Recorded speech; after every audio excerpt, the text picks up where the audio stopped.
We've all had those experiences where we shared our dreams, our plans, or our goals with someone we thought we could trust. And out of their own sense of protection, they crushed our souls. Well, in this video, I'm going to talk about how one of the initial childhood woundings that a lot of us face can be turned around after years of suffering through this over and over and over. It can actually be turned around into one of your core gifts.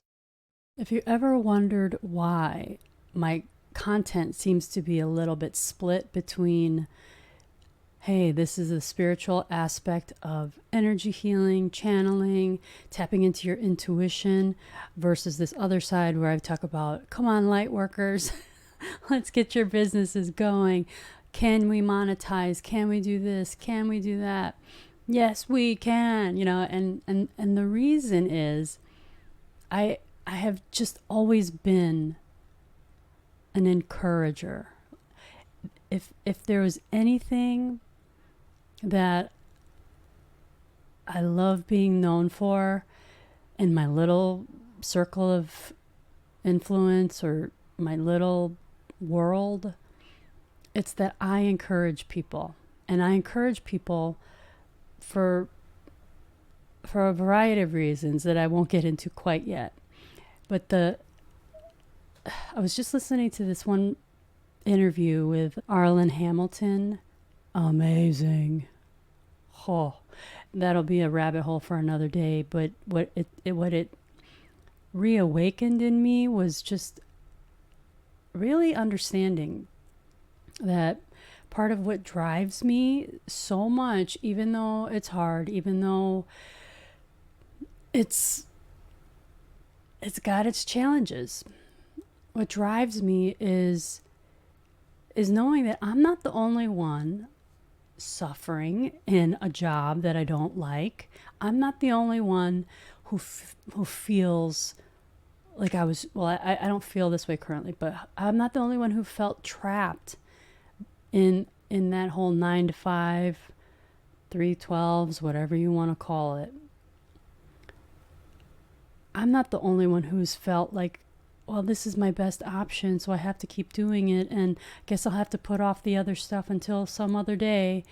And it's just really like, okay, I came to my own awakening, and I still have layers to like strip away of programming and conditioning and the whole expectations of our culture and our society. There's still little layers of deprogramming that I consistently chip away at.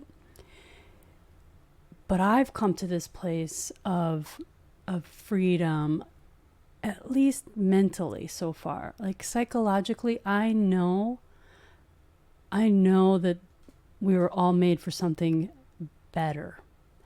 Better in terms of whatever society programmed us to do, like go to school, get a job, retire from that job, and then have fun later when you're retired. Like, there is a movement that is unstoppable, that people are bucking the traditional, conventional career path. And, kudos to the young people that are starting it right away. Like, good, good, because they fought, well, let's put it this way, they had less conditioning in corporate America to get rid of. Like, they just started right away doing what they want to do before they get all indoctrinated by the workforce. Okay, so they were able to dodge that bullet for the most part. But for the rest of us who are older, it's really tough to like just all of a sudden say, you know what? I know it sounds like it's too late. It feels like it's too late. It seems impossible to do, but I just know that we can defy the odds. We can absolutely defy those odds. But we have to we have to draw that line in the sand. And that's why I've just been so called to make part of my content helping light workers, or helping, I mean, let's just call it light workers, because that's what it is. People who have a light to shine, people who have a way to show. The reality is, I've always been an encourager. I've always been kind of like that coach, that teacher. And that's partly why I did do the CrossFit gym. Now, even before that, like, I just always wanted to encourage people and inspire people. While I was listening to that video YouTube interview with Arlen Hamilton just a few minutes ago, I was in the car and I just had this vivid memory come back. And it was this memory where I was kite surfing in Turks and Caicos, and this one woman stopped me. I was walking on the beach, and she came up to me, an Indian woman, and her husband was out in the water riding around, and she was on the beach with her daughter. And she was like, oh, you're so inspiring. I can't believe, like, because I was like one of the only women out there doing it. There's like maybe at least 2 other women doing it, but definitely we're usually in the minority. I talked to her for a little while, and then the next time I passed her, she was with her daughter. And so this time she introduced me to her daughter, and she couldn't be more than like 9-10 years old. And her daughter, I could see that look on her face, like, wow, you're doing what my dad's out there doing, because the mom didn't know how to do kite surfing. So I looked at her and I was like, girls can do everything that guys can do. Just remember that. And then she just had this look on her face, and I knew that whatever I said lit her up. And I was just like, good. Like, because I want to start programming these young girls the way, that empowers them. So, and then that brought me to another memory. Like, I just started having these memories in the car. I had this memory of a more recent one that just happened yesterday. One of my coworkers that I was working with, we were talking about like all this spiritual stuff, because somehow we got on the topic. And she was like, when I was in high school, I think one of her high school teachers was like, all right, I want everybody to like share what they think they want to do when they grow up. And so my coworker told me what she said. She's like, I stood up and I said, I would like to be a dream therapist. I would like to go over people's dreams with them and help them with whatever life issues or whatever, but with the focus on their dreams. And then she's like telling me this, and I'm like, oh, I know where this is going. And then so as she kind of finished her story, I was like, okay, what did your teacher say? And she's like, you know what he said? He was like, I don't know about that. I don't know if anybody else is doing that. You might want to look for something a little more practical. Yeah, just keep thinking, okay? And in my mind's eye, I could see her high school self, her younger self, just getting deflated. Like, I could see just the vision of her sitting down and feeling completely discouraged. And I was like, and my reaction. I was like, fuck that guy. And I was like, all of a sudden, I literally got on fire. I was like, girl, you should do that. You should absolutely do that. I think that would be perfect for you. And I said, do you know that one time I had a therapist that one of her specialties was going over your dreams. And I said, you know what? I loved that part of our sessions. And I said, I didn't see her for long because I saw her like, I had been going through like the worst breakup, well, one of the worst breakups I had. And I said, I got referred to her for this breakup therapy. And the friend who referred me to her was like, hey, guess what else she does? And I was like, what? And she's like, she goes over dreams. And I was like, what? She'll interpret your dreams. It's really cool. And I was like, ooh. So anyway, I start therapy with this woman. It didn't take long. She kind of set me on the right course pretty fast. But I partly just wanted to keep seeing her so I could talk about my dreams. I was like, so I told my coworker, I was like, do you know I would have just gone to see her just for my dreams? And like, people would love this. So I like kept going on and on. I was like, I can see you doing this. I can see it. You better get back to school and go to school for this. And I could see the look on her face. She got all like, really? And I was like, fuck yeah. And to me, that is my essence. That is my essence at my core. I can see these little gifts in people.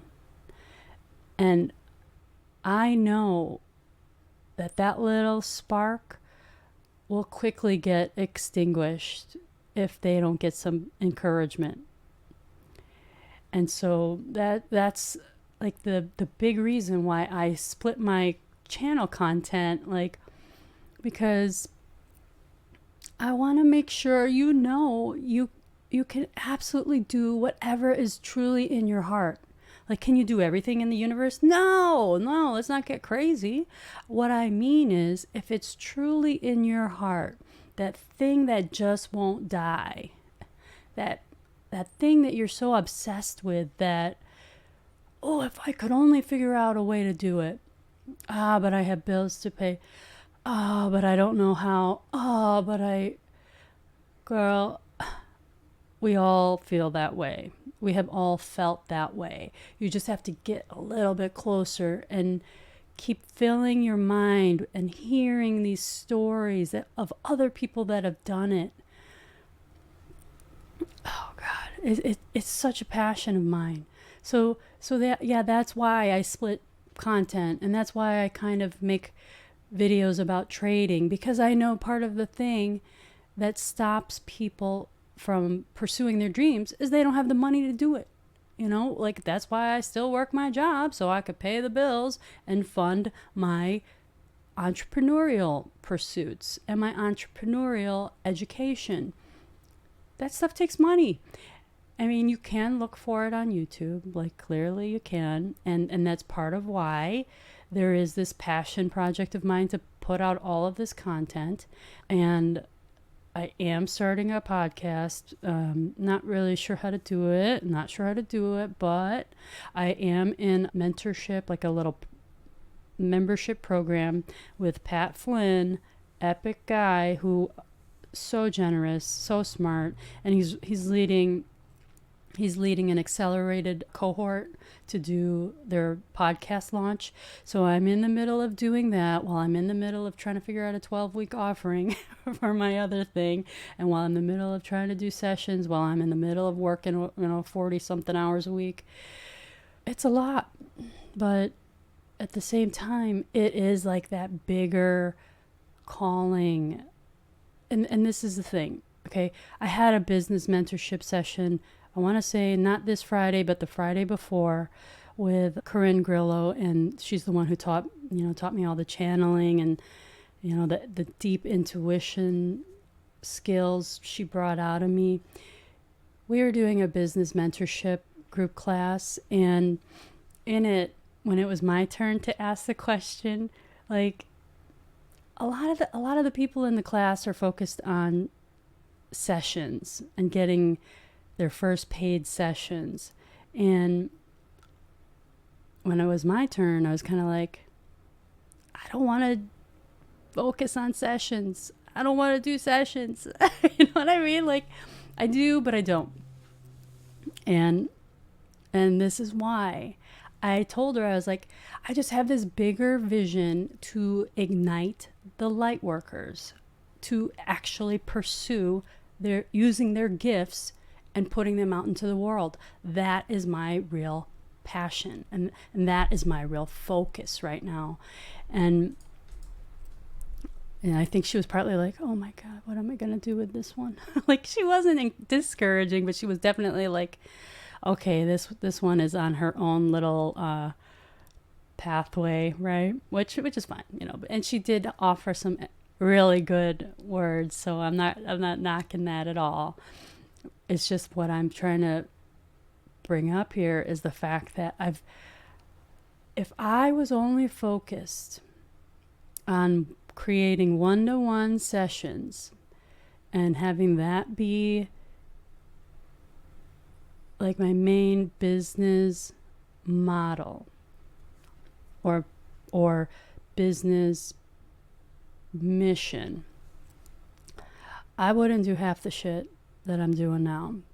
And the reason is, for me, this bigger thing of encouraging people, that's where it's at for me. And it's such a bigger vision than just, oh, what can I get for myself in terms of one-on-one sessions? Who can I get to, work with me one-on-one? Like, yes, that's important. Yes, I love doing that. Yes, I'm very good at that. And there is just something more that goes beyond that really drives me. And it does come back to that core essence that I'm the person who wants to scoop up every little person that was, and I say little person because that means it's your inner child, right? All of us who have those wounded inner children that were told that we couldn't do something, that we were actually even discouraged from following something that we were excited about. And for every single person who shared like an exciting dream that they had, only to get it shot down by somebody who had influence over them at that time, like a parent or a teacher or a coach, like all of those negative words that we've had spoken over us that deflated us. That is who I'm here to, boom, let's change that around. Let's change that around.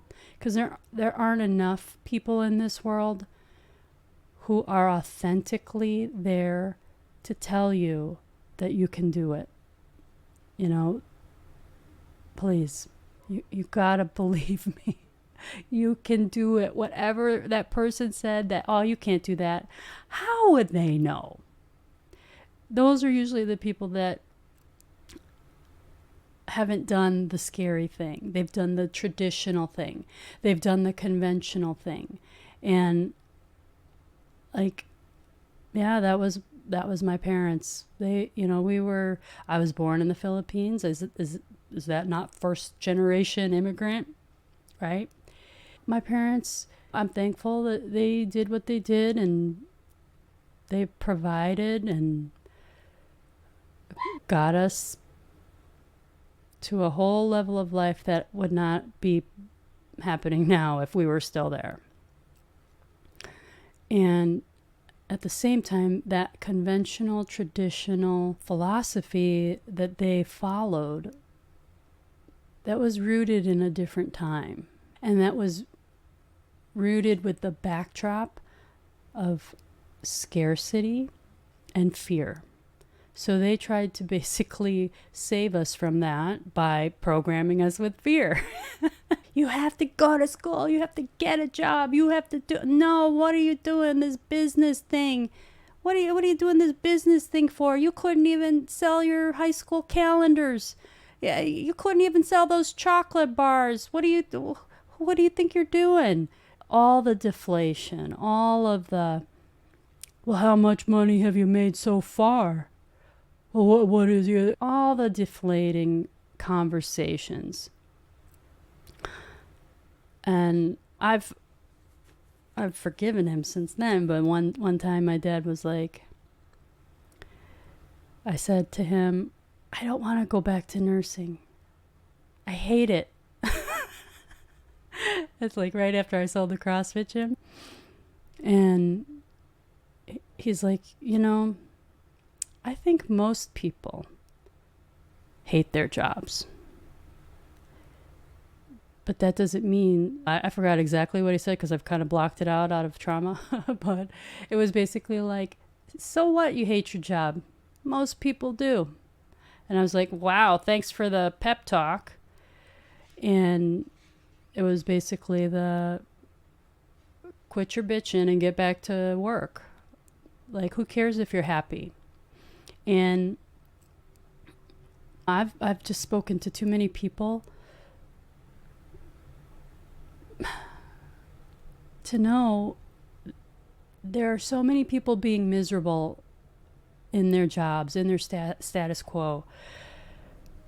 But if I can inspire you to start believing that there is life outside of that cubicle, please just start looking and start trusting and start asking for that way to be shown to you.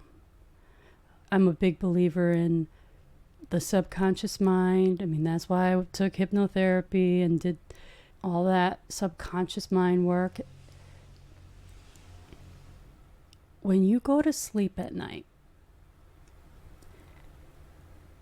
as you're falling asleep, thank yourself, thank your subconscious mind that your problem is already solved, that the way is being shown to you, that you just trust that somehow, some way, that little thought is going to get planted in my mind, and I'm going to know, okay, this is how this is going to happen. Okay, this is how we can start. This is at least the first thing, the first step I can take. And it's just that first step that unlocks everything else that unfolds. But you got to take the first step. I am a broken record, I know. But if anything, just start asking for some solution and believing that somehow, some way, probably when you're driving in the car, washing your dishes or taking a shower, that idea is going to come and you gotta trust it. Okay, that's it. Have a good one.